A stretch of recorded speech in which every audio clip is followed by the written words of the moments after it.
So Robin, here we are in Pisa, finishing up the second year of our project.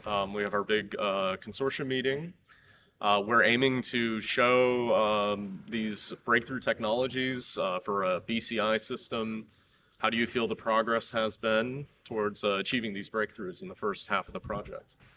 Right, it has been a wonderful journey with B-CRATOS so far. So we are we are ending the second year of the project, almost in the middle of the project here. So I'm very happy with what we have succeeded so far. It has been a tough journey, but we have succeeded in many things that are creating a fundamental towards what we can build on towards the second half of the project, especially those breakthroughs that we have made in the integration of sensoric systems, triboelectric nanogenerators, for instance, onto a mere hand or the hand that has a very good actuation. And also this photon-to-body communication. If you put it in perspective, you are able to transmit data which is as large as 19 megabits per second through this fat IBC channel, which was really a success for us. Another thing that we really are proud of is this wireless backscatter-based data transfer to the brain without any sort of wired system in between. The first 2 years of the project is really looking at design, beginning some testing, beginning with some implementation of the designs, but really in years 3 and 4 is when we're going to see the fruits of our labor, so to speak.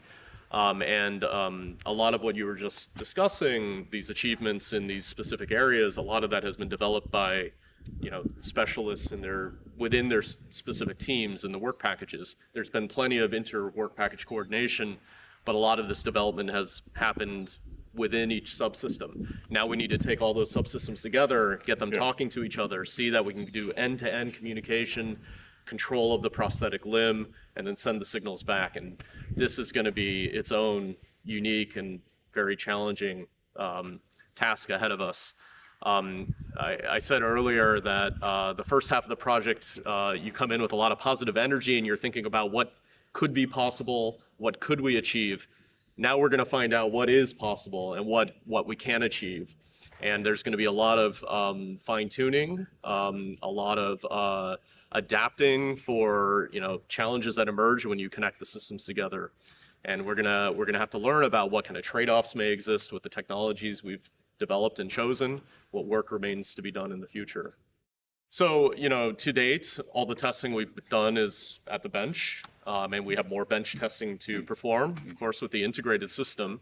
But probably the most major challenge ahead of us is really putting the system in a real-world use case, an in vivo test, a functional test, to see if the system can perform what we designed it to potentially perform, which is provide neural control of a prosthetic to perform real-world tasks.